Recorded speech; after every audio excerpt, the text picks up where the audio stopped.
Muy bien, nos encontramos a la salida del programa de Nicolás Lucar, pues de 10 a 12, ser Radio Exitosa. Nicolás, muchas gracias por tu tiempo y muy buenas tardes. ¿Cómo estás? Acá estamos, chambeando como todos los días. ¿A qué hora se levanta Nicolás Lucar normalmente? Bueno, en general me levanto muy temprano, antes de las 7 de la mañana. Voy a hacer un poco de ejercicios y ahí me pongo al día de lo que está pasando, ¿no? Es como una rutina. O sea, en esta chamba en realidad no tiene día libre, ¿no? Porque todos los días pasan cosas y todos los días, o sea... No hay domingo de no hay descanso. el domingo tienes que estar atento de lo que está ocurriendo. Para prepararse para el lunes. Claro, yo veo además los programas periodísticos de acá, los de afuera, ¿no? Y esa es la rutina, digamos, ¿no? El estar todo el día atento a lo que está pasando y ahora con el celular en la mano peor todavía, ¿no? Eso es cierto, Nicolás. Nuestra Escuela de Ciencias de la Comunicación cumple 20 años en la edición de Comunicópatas.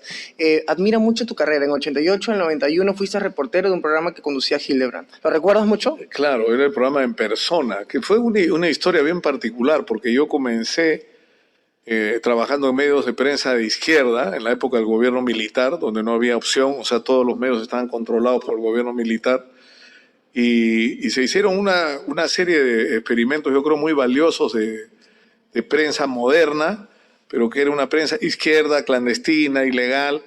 Pero cuando terminó el gobierno militar, esa prensa pudo dar un salto a la legalidad y salieron revistas muy buenas como Marca, semanarios muy buenos como Amauta, donde no solamente se cultivaba el periodismo de investigación, sino donde además, por ejemplo, se le da una importancia enorme a lo visual, es decir, las historias que contábamos, por ejemplo, en Amauta eran fotográficas, ¿no? O sea, había una cantidad de material gráfico, ¿no? Y esto ya era el comienzo digamos, de la necesidad de modernizar los lenguajes de la comunicación periodística en esa época. Y luego me convocaron para trabajar en la revista Sí, que yo creo que ha sido el experimento de prensa escrita más importante que ha habido en las últimas décadas, porque fue por un lado la reunión de periodistas experimentados con una nueva generación de periodistas investigadores, de periodistas además probos, de periodistas incorruptibles, con un sentido de la moral y la ética profesional muy desarrollada, pero que además reclutó buenísimos fotógrafos de los mejores del medio, como Hermann Schwarz, ¿no? Por solo citar a uno de los mejores, y un equipo de editores, y por una idea de que había que, en nuestro relato, no solo tener excelentes textos, o sea, un cultivo al buen lenguaje, una cultura del buen lenguaje, sino además de hacer gráficamente nuestras historias con fotos, con infografías que nadie hacía en esa época. O sea, ¿cuánto ha cambiado el periodismo del Perú, no? Eran otros tiempos, además, donde hacer investigación era zambullirte en la Biblioteca Nacional, no tenías el internet, ahora pones Google, Wikipedia y Sale todo. Y sale todo. En esa época, olvídate, tenías que zambullirte a buscar en los archivos de los diarios, de las revistas, Eso es lo que más o ir a buscar a los personajes que habían sido protagonistas de las historias para que te cuenten su versión y confrontarlas con el otro personaje que tal vez... ¿no? Incluso era más complicado porque no había los tiempos eran otros. No, olvídate, todo era una chamba directa de investigación mucho más compleja, a diferencia de lo que tienes hoy. Cuando yo trabajaba en la revista Sí, se presentó la oportunidad porque Hildebrand, que era el director en esa época, conversé con él sobre la posibilidad. Yo tenía que ir a la Antártida a la inauguración de la estación Machu Picchu, que era y iba por la revista. Y a mí se me ocurrió hacer un reportaje en televisión, y Hildebrand tenía En Persona en televisión, que en ese momento acababa de salir de Canal 11 y pasar a Canal 4. Y ese fue mi primer reportaje, ¿no? Y a partir de ese momento empecé a hacer reportajes y descubrí una cosa increíble, que era el poder de la televisión. Yo había contado en la revista Sí muchas historias que habían tenido un impacto, digamos, pero nada más, ¿no? O sea, eran buenas historias. Y de repente me di cuenta que esas mismas historias contadas en televisión simplemente eran una revolución.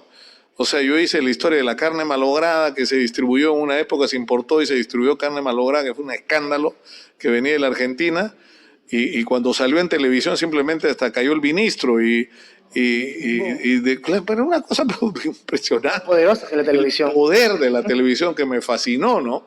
Entonces trabajé esos años como reportero con Hildebrand. De ahí viene la revista dominical, ¿no? Claro, y luego yo quedo fuera de la televisión un tiempo. O sea, yo tenía en esa época el sueño de hacer un programa de debates, ¿no?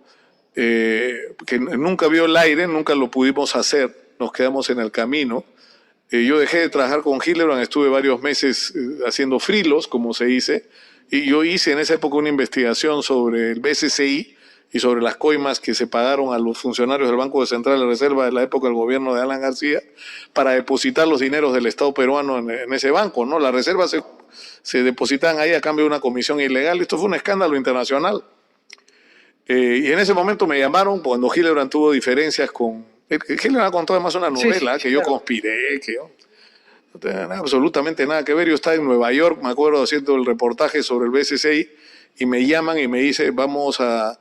Ellos pusieron en reemplazo de Hildebrand un noticiero, y le fue muy mal con el noticiero, y me llamaron para proponerme que yo sea el conductor. Entonces yo le decía, pero yo nunca he sido conductor. Bueno, me dicen, si no lo haces tú, vamos a llamar a Guido Lombardi, Alfredo Barnechea, o sea que tienes unos minutos para resolver, piénsalo, en una hora te volvemos a llamar. Estaba una periodista amiga ahí, Laura Puertas, que ahora está en Panamá, y le digo, ¿qué hago, Laura? ¿No? Y me dice, agarra. Lo aceptó. Nunca voy a olvidar esa expresión. Me dice, lo peor que te puede pasar es que te salga todo mal, regresas a ser reportero, no pierdes nada. Pero no fue así, 7 años y medio al aire. No, y a asumir la dirección de la revista, que me acuerdo que cuando al comienzo se llamaba El Dominical, tuvimos un conflicto. En esa época el Grupo del Comercio participaba en Canal 4 y tuvimos que cambiar el nombre a la revista Dominical, que además fue idea de Alejandro Miro Quesada, el padre, ¿no?, de esa época. Y ahí empezó la revista Dominical, que la gente no se acuerda, pero al comienzo estaba Claudia Doy como coconductora, había un espacio de deportes, estaba Alfredo Barnechea haciendo comentarios internacionales, era un ejército de gente, había como 10 personas en el estudio. Y en determinado momento con Renato Canales hicimos una propuesta para que sea yo solo el conductor, eliminar a todos los coconductores y hacer un gran programa de reportaje, que fue lo que hicimos, ¿no? Entonces reclutamos periodistas jóvenes, muchos de ellos provenientes de la prensa escrita, y lo hacíamos, ¿por qué? Porque la prensa escrita eran periodistas que leían, eran periodistas cultivados, eran periodistas que cuidaban el lenguaje, que se preocupaban por contar bien sus historias. Una de ellas era Rosana Cueva. Rosana Cueva estuvo Rosana Cueva, Beto Ortiz, Álamo Pérez Luna, Caramba. Elsa Úrsula, Bruno de Olazábal, María Laura Rey, Marián Blanco, o sea, pasó... además, a mí me da gusto porque fue mucha gente que luego tuvo mucho éxito, ¿no? Que lo tiene hasta ahora, ¿no? Y que lo tienen algunos de ellos hasta el día de hoy, cosa que a mí me hace feliz, ¿no? Porque a diferencia de otros, yo disfruto con el éxito ajeno y sobre todo hay gente con la que yo me he sentido cercana y con la que he trabajado y con la que hemos participado en proyectos comunes, ¿no? Entonces, fue extraordinaria esa experiencia porque además la gente que venía de la prensa escrita y la gente que estaba en televisión no sabía hacer televisión.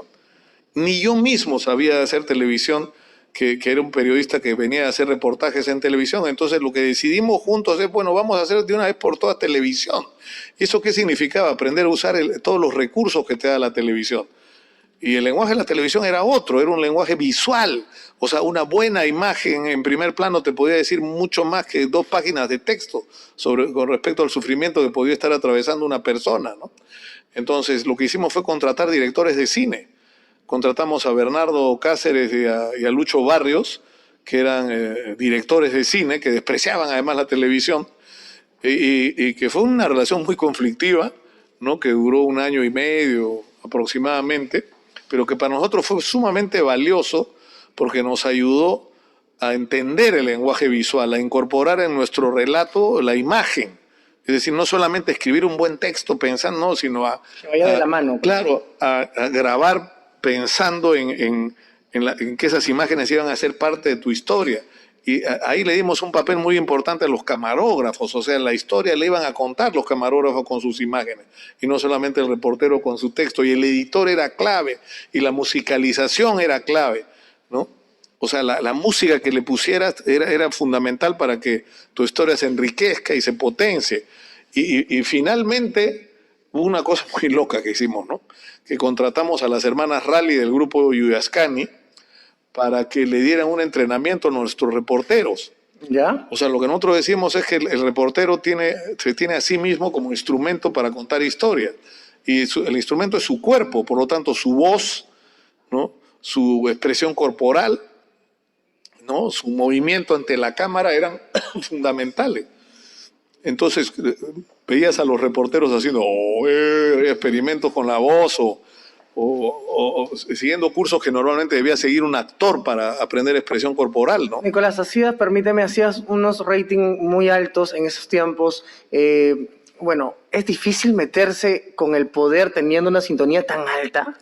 Era una relación sumamente conflictiva, ¿no? Porque, o sea, nosotros construimos un proyecto periodístico con mucha independencia, y eso creo que fue la clave, donde nuestra intención era tocar todos los temas que le gustaran a la gente, donde el director, que era yo, no imponía su estilo. O sea, yo no quería que la gente cuente las historias como yo quería contarlas. Yo quería que la gente cuente las historias de la mejor manera que cada uno de los reporteros podía hacer, ¿no? Y eso implicaba que escogieran los temas que más les gustara y que utilizaran sus propios recursos. O sea, mi función era ayudarlos a descubrir sus potencialidades y explotarlas al máximo. Todos aportaban ahí.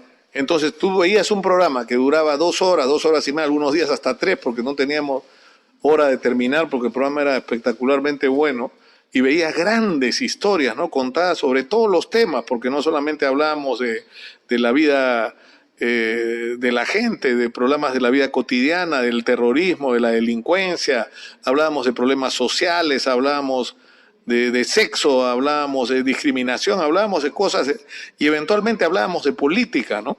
Pero digamos, no era nuestra agenda una agenda política. El problema es que tuvimos en determinado momento es que en el Perú se fue cerrando como un embudo el ejercicio del periodismo independiente.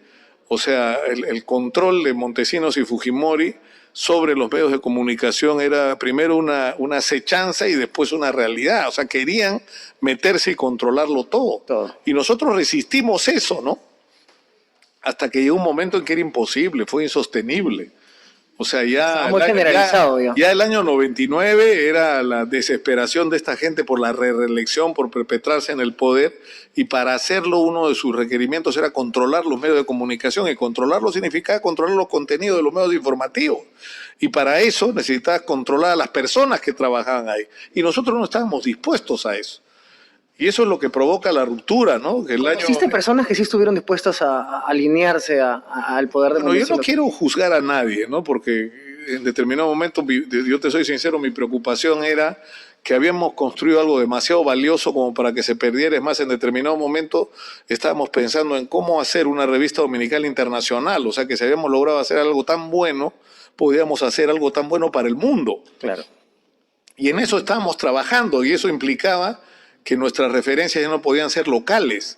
O sea, empezamos a trabajar que tú ya no podías decir, entonces salieron hacia Chincha, entonces teníamos que decir Chincha, una ciudad ubicada a 200 kilómetros de Lima, ¿me entiendes? Claro. O sea, al norte, al sur de Lima. Tenías que hacer referencias de ubicación geográfica, por ejemplo, para que cualquier televidente de cualquier parte del mundo entendiera lo que estaba. ¿De dónde estamos hablando? Cosa que no lo necesitabas hacer si te dirigías solo a los peruanos. O sea, en serio estábamos trabajando una idea loca. ¿En largo plazo? En largo plazo, hacer un programa internacional, y de repente, ¡juácata!, nos aparece en el medio la política, Montesinos tratando de interferir, ¿no? O sea, a través de los directivos del canal, ¿no? Porque nosotros no teníamos, yo nunca conocí las instalaciones del CIN, o sea... Y muchos esperaban un video de Nicolás Lúcar en el CIN, ¿no? Pero no existe, y hay muchos que tienen videos en el CIN que no han aparecido, comenzando por el director de la República, ¿no? Ha ido un montón de veces al CIN y nadie sabe lo que habló ahí, ¿no? Antes de llegar al año 2000...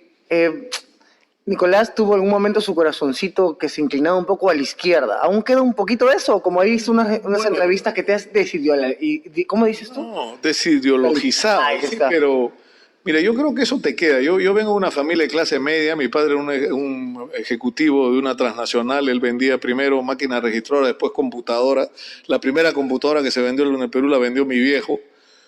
Y él me metió a la Universidad del Pacífico porque quería que yo fuera gerente y que yo tuviera una carrera como él no tuvo porque él abandonó la universidad. De ahí me metí en el teatro en las vacaciones y me gustó tanto que me pasé a la Universidad Católica, donde había una escuela de teatro para la que tú tenías que ser alumno regular en esa época porque la escuela no era independiente para poder estar en la escuela de teatro. Y me metí ahí y me convertí en militante, ¿no? En la universidad me reclutaron en unos círculos de estudio, ¿no? Y a mí lo que me arrastró a la izquierda no fue que hubiera pasado hambre, porque yo hambre nunca pasé, ¿no? Yo vivía cómodamente, sino fue más bien una perspectiva intelectual, de que no me gustaba el mundo en el que vivía. Me parecía injusto, me parecía absurdo, me parecía totalitario, porque vivíamos bajo un régimen militar, y fue eso lo que me empujó a la militancia política, y no era de lo que llaman ahora izquierda caviar, o sea, yo renuncié a muchísimas cosas, ¿no? Yo me fui a vivir a los barrios más pobres y dediqué mi vida durante años a la militancia política, ¿no? Pero en otras condiciones. Y yo, ¿qué era lo que sabía hacer? Yo sabía hacer periódicos, que los había hecho en mis días universitarios. Claro. Y eso fue lo que hacía como militante de izquierda, ¿no? Pero después vino una tremenda decepción, porque nosotros éramos muy buenos denunciando, éramos muy buenos organizando a la gente para que saliera a protestar, huelgas. Escúchame, nosotros nos trajimos abajo al gobierno militar de Morales Bermúdez. Entonces, el problema es que a la hora que venía el otro paso, que es el tomar el poder, no sabíamos qué hacer. O sea, era el salto entre organizar una huelga nacional para que se vayan los militares, y entonces gobernamos. ¿Y qué hacemos en el gobierno? No teníamos la menor idea. Teníamos ideas nebulosas, programas irrealizables, ¿no? Yo sé que el tiempo no nos acompaña y por eso voy a ser breve en esta pregunta. Si no se puede gobernar con izquierda, ¿quiere decir usted que ya no se lleva muy bien con la izquierda? No, yo tuve conflictos, mira, hay cosas que me movieron a mí, como el tema de la injusticia, el tema del orden económico, si es el más justo o no, ¿no? El sufrimiento de la gente, o sea, que es algo que yo no he perdido, ¿no?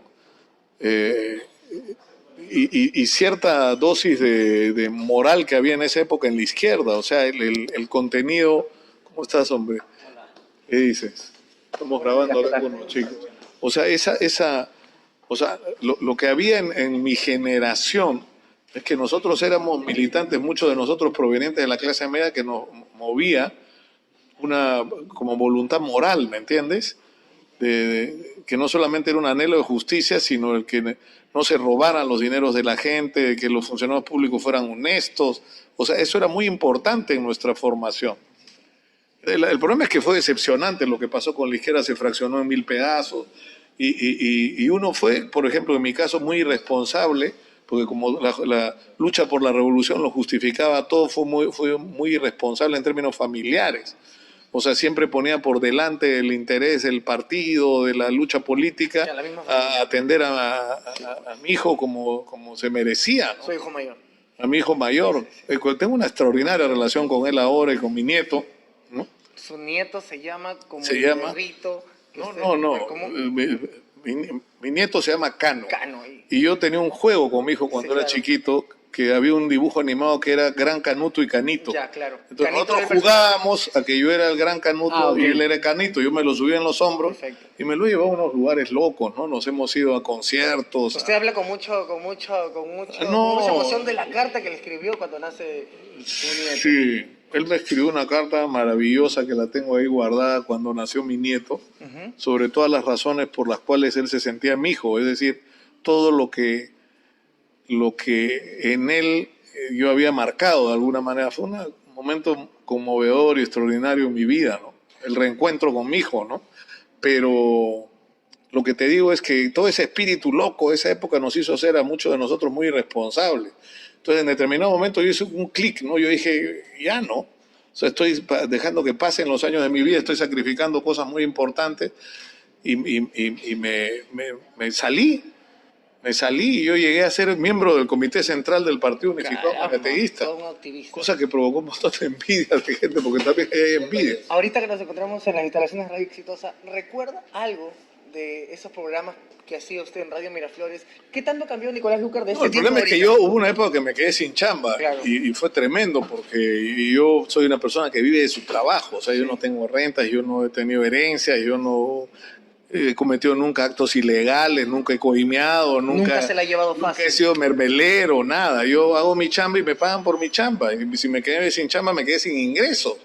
Y fue tremendo, porque parte del pago que tuvimos que hacer por cuando yo salí de la televisión fue el quedarme sin nada. Yo perdí la casa que tenía porque no podía pagar la hipoteca, perdí todo lo que tenía, perdí el carro, perdí todos mis bienes. Y pasé a vivir nuevamente en casas alquiladas, como gitano, y empezar de cero. ¿Qué tanto cambió Nicolás de ese? Y no tuve chamba, ¿no? Entonces ahí Ricardo Palma se portó muy bien conmigo, porque me llamó un día y me dijo, haz radio. Yo le digo, pero Ricardo, yo nunca he hecho radio. Bueno, pero pues, siempre se empieza por... Y empecé a hacer radio ahí y me pasó una cosa muy loca. Que primero que era una radio muy pequeña que salía solo en Lima y que de repente empezó a tener sintonía. La escuchaban mucho los taxistas, los policías, la gente que estaba en la calle. Y empezamos a abrir el micro y a escuchar a la gente. Fue una experiencia maravillosa.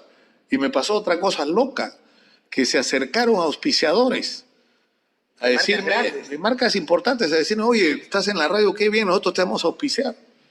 Y eso me permitió vivir, o sea, vivir con las justas, o sea, había para pagar, o sea, para mí la prioridad era que mis hijos no sufrieran por lo que estábamos pasando, que no salieran de los buenos colegios en los que estaban, que no dejaran de comer como comían, ni de tener los cuidados mínimos de ropa y de salud, y esas eran mis prioridades. Entonces, y yo, te voy a contar una cosa ya jodida, ¿no? Yo a veces caminaba para ahorrar plata, caminaba para no gastar en un taxi o sea, ahorraba todo para poder resistir. Y el colegio, mis hijos están en el colegio Marcan, que es uno de los colegios más caros del Perú.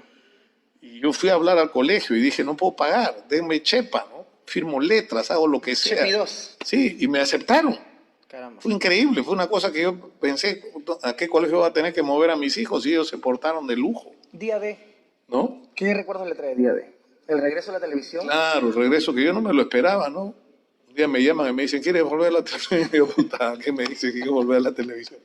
¿Cómo te ocurre hacerme esa pregunta? Entonces volví y fue muy duro porque era salir a las 10 de la noche el domingo a competir con Jaime Bailey. Era como que me ponían la pistola en la cabeza, ¿no? Y pero que mucho tiempo le ganaste también. Escúchame, la hicimos. Llegó un momento en que le ganamos a Jaime Bailey. Además era un reto porque como era 10 de la noche, era después de todos los programas periodísticos, donde ya toda la gente sabía todo. ¿Qué hacemos que le pueda interesar a la gente? Aquello que no hacen los programas periodísticos, que gracias a Dios no habían seguido la línea de la revista dominical, se habían sobrepolitizado, estaban llenos de dueños de la verdad. Todos son dueños de la verdad acá. Todos los periodistas peruanos poseen la verdad, han sido iluminados por la luz divina, así. No es que tienen una opinión, ellos poseen la opinión, ¿no? ¿Me entiendes? Poseen la verdad. Entonces eso nos ayudó mucho, porque eso dejaba un espacio de montones de temas que le interesaban a la gente sobre la vida cotidiana, sobre el sexo, sobre las drogas, historias de éxito, o sea, que eran temas que no se abordaban en televisión, como si no existiera esa realidad sobre ese nuevo país, como el país del arbolito, cuando hubo la tragedia del grupo Néctar, que nadie se dio cuenta de lo importante que era, no solo el grupo Néctar, sino esa música como expresión del nuevo Perú que había surgido. Y nosotros agarramos la historia y la gente sintonizó con nosotros. Coño, por fin alguien que nos entiende en la televisión. Eso es el Perú. Era un sector que quizás quería ver. Y por eso Bailey me decía el arbolito y le daba mucha cólera porque le ganaban. También el comandante, ¿no? No, claro, cuando viene Ollantumala, que es de alguna manera la expresión política de un fenómeno, porque Ollantumala era un fenómeno, era un outsider, era un tipo que venía de las Fuerzas Armadas y que además era un rebelde, supuestamente, ¿no? Era la imagen que tenía, y que además era popular, era como que rompía el establishment. Y por eso la gente simpatizaba con él. Y yo no le hice campaña, yo le hacía entrevistas, que era lo que nadie quería hacer, todos querían ocultar que existía. Y eso les daba mucha cólera, y eso daba resultados en términos de sintonía.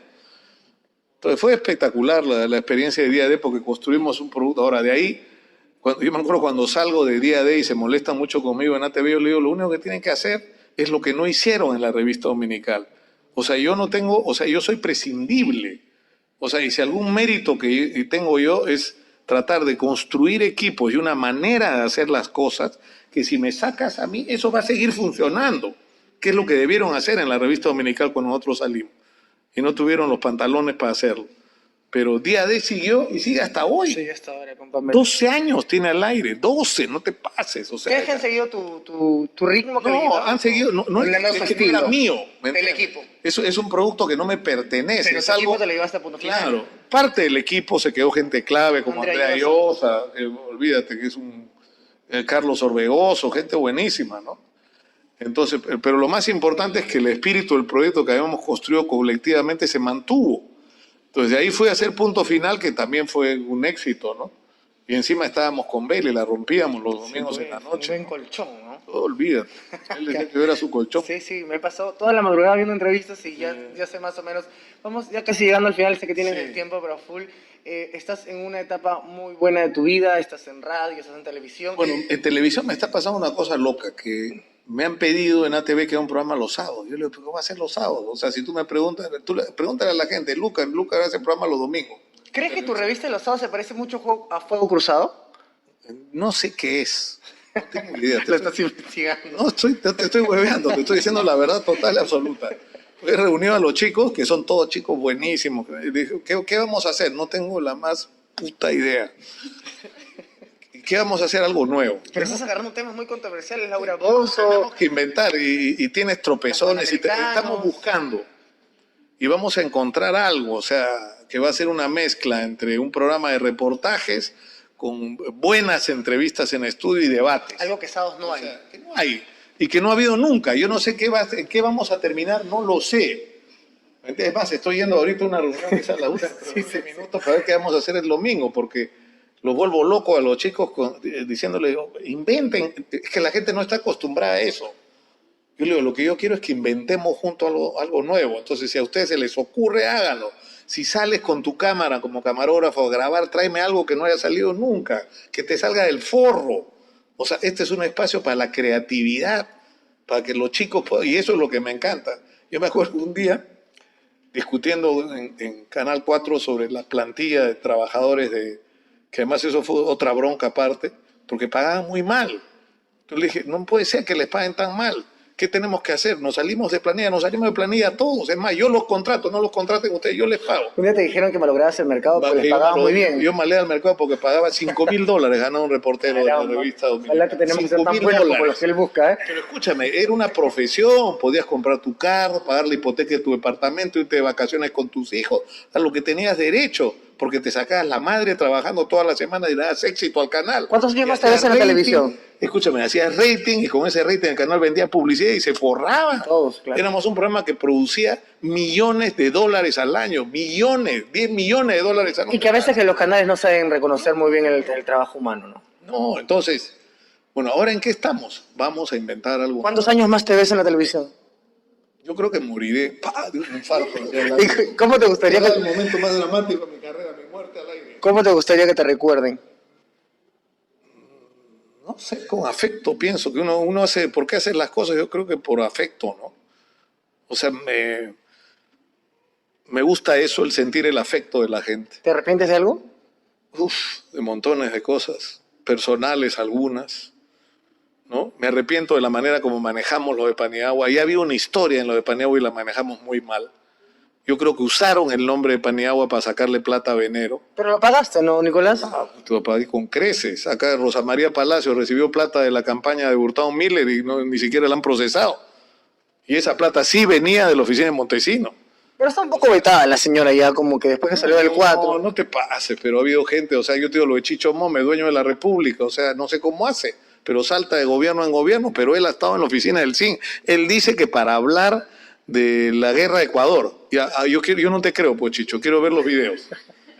¿Entiendes? ¿Por qué no hemos visto esos videos? Y el día que salga la lista de lo que verdaderamente fueron al CIN, te vas a morir y ahí no estoy yo. Muchas gracias, Nicolás. No, pues.